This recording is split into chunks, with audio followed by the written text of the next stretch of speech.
Big fun day today.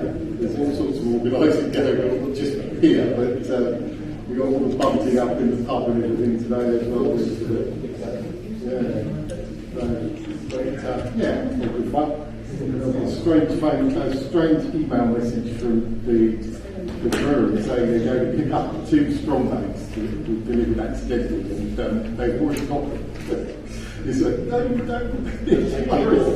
Well, they realised on Tuesday when they delivered them, then they got somewhere else and realised that the 2 strong bags that they put down last week they picked up fruits. And then the 2 strong bags had to go to the vine, so they come back with vines. But I'd already reported and said, oh look, they dropped the wrong thing down in the cellar. So obviously the draining didn't tell them that they've been back and sorted it all out through. Yeah, so the fun.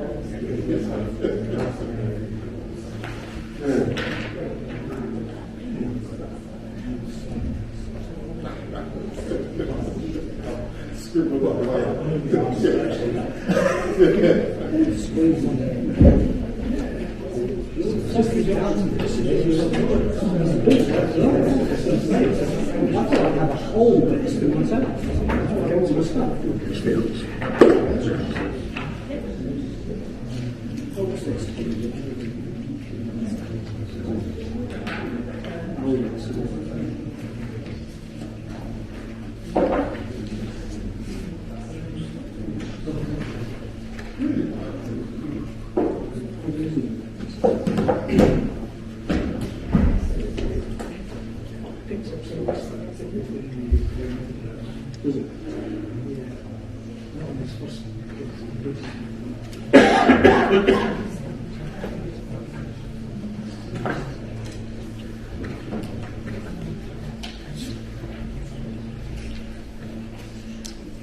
Just looking up at the gallery, are some of you here for Long Beach Road car park, or are you here for different items?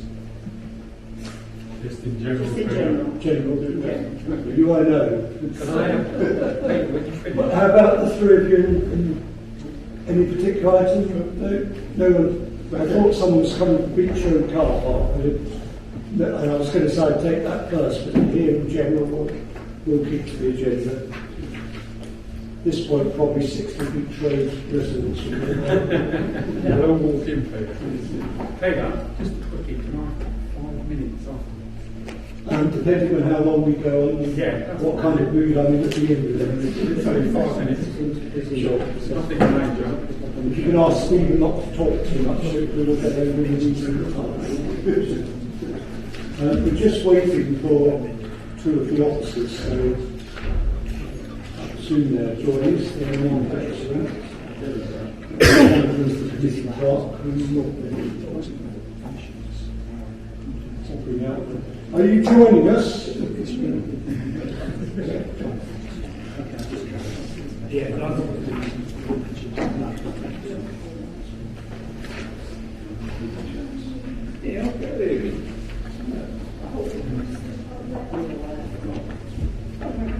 over there.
Just going to wait a couple of minutes just to.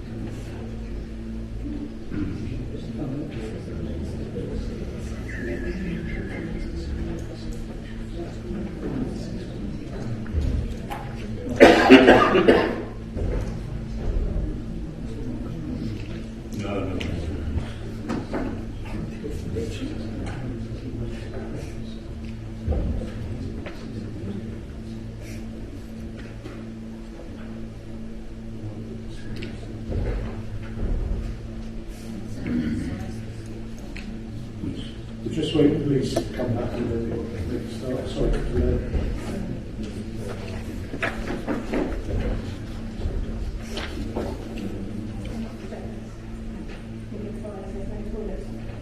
Lauren, Scotty Central,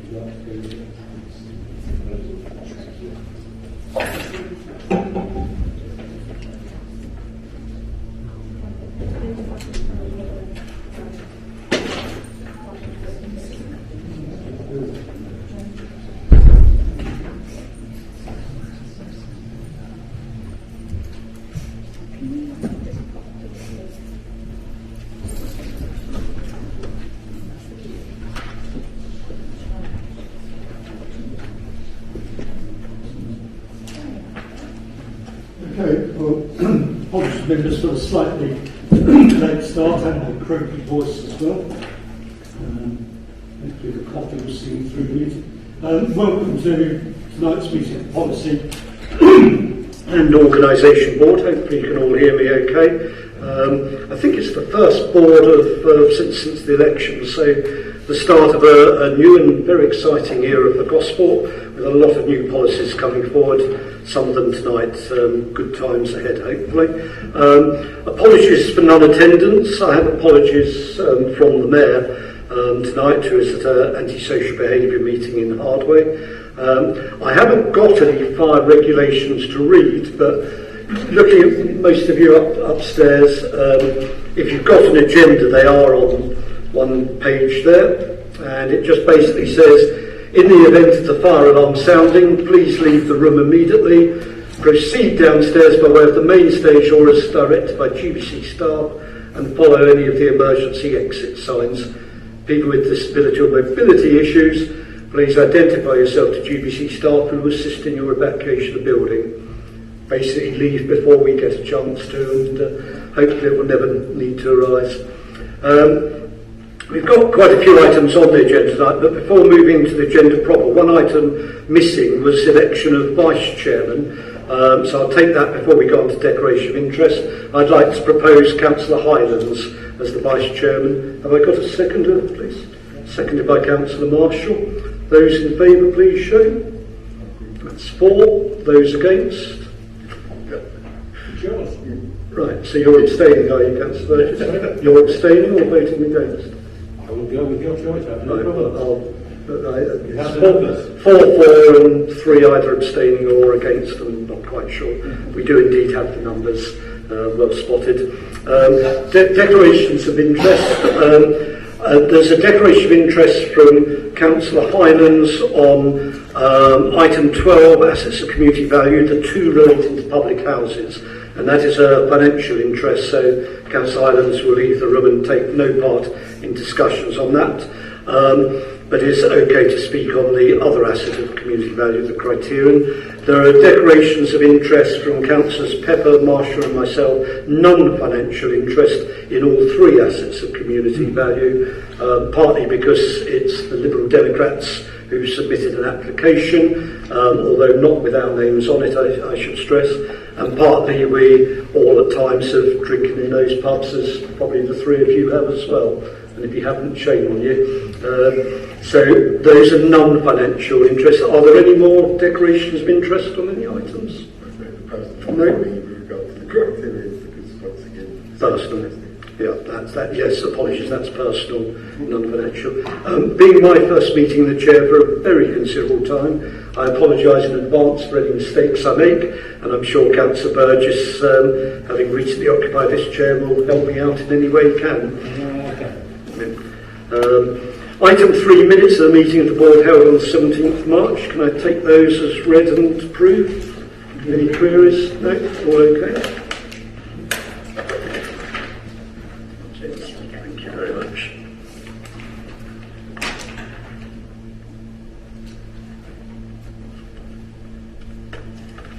Thank you very much. Okay. Item 4, deputations, we don't have any. Item 5, public questions, we don't have any. Item 6, community skips, report was to follow. You should all have had a hard copy. I hope you've had time to read it, but if you want a minute, please just say and I'll happily hold on. Do you want to? I'm happy, thank you. You're happy? I've got some questions because it's Fine, yeah. I apologise because there are so many good things the new administration are doing. Obviously, we have asked the officers or taxi officers for having rather a lot of reports to write in a very short time, and they've done very well to produce them, but this one was a little late, and I apologise being tabled tonight. We will always try to get reports to you with a little more notice. Obviously introduce this, I'm conscious Steve's away, so who's got the pleasure of introducing this one tonight? No, community skips. If you would like. No? Does anyone, any officer, you're all looking at one another, does anyone wish to say anything on this? Chairman, I don't think that that any officer has taken particular responsibility for this, but I can see Gary Morris is looking quite interested. I don't know if he wants to say some opening words about the report, and then other officers can chip in as necessary. That will teach you for looking interested. Gary. I feel always interested. I haven't got anything. I don't have anything further to add to the report. We haven't taken questions as they are. Questions? Steve, Philip, I think you indicated. Steve first, then Philip. It looks like mine's on the Blink. Up? No, second time lucky. Okay. Yes, thank you, Chairman. Yes, thank you for your apology for the late distribution of the report, and as a result, I've got a few questions, if that's okay. Would you like me to ask all my questions one after the other, and I'll try and answer them if I need to answer. Okay, we'll try and do that one after the other rather than one at a time, because otherwise it might get a bit messy. I should you speak several times so you can do it all? Well, absolutely. But I might want to speak afterwards, depending on the answers to the questions, if that's okay. Thanks. The report says that the skips will be put in place at 2.3. It says the skips will be delivered a Saturday of each week, alternating between the borough's 14 wards throughout the year. Do we know how long that these skips will remain in situ? That's my first question. Second question, do we know who will manage these skips? Because it says they will be manned skips. Is it going to be a contractor? Will it be? It suggests council staff, I think, if I recollect correctly on the report. Presumably these officers are existing officers, or will they have to be recruited? Do we know at this time whether they'll be paid overtime, and whether any costing has been established yet for how much that will cost for the manning of 3 skips every Saturday throughout the year? Also, question about the skips in place. It depends really on how long they're in situ and what the arrangements are, because it's not a lot of detail in the report at this stage, and I understand the intention is to come back at a future time. But just to see if there's any indication at this stage, what happens if the skip becomes full before the term period expires. So, for instance, if the skip is intended to be in place for, say, 3 hours, say, for the sake of argument, I don't know how long, if it's full within that time and is then removed from there, what happens in those circumstances? Should people turn up at that location and find the skip has already departed? How will the rubbish be disposed of? The stuff that's placed into this skip. What is the idea of disposal of this rubbish? Is it intended to go to a transfer station? Is it intended to go somewhere like a depot to be stored, or is there some other way in which the contents of the skip will be disposed of? The advertisements, there's some indication on advertisements there. How long in advance do we anticipate that the advertisements are going to be, and to what sort of expense is the council liable to incur in terms of advertising this facility? So I have a lot of questions. Do you want to stop at that stage, or do we carry on? Carry on, okay. Has this actually been cleared with the waste disposal authority? Has it been cleared with the county council? And what was the county council's opinion of the proposal? Because we do have, and my next question relates to that, the joint municipal waste management strategy. So the joint municipal waste management strategy is a published document. Gospel's a signatory to it. Is this compatible? Is the feeling of the council that this proposal is compatible with the joint municipal waste management strategy? And also, finally, I've got a couple more questions. How is this proposal compatible with our recycling commitments, our climate change strategy, and our carbon footprint strategy? Okay. And so sorry about that.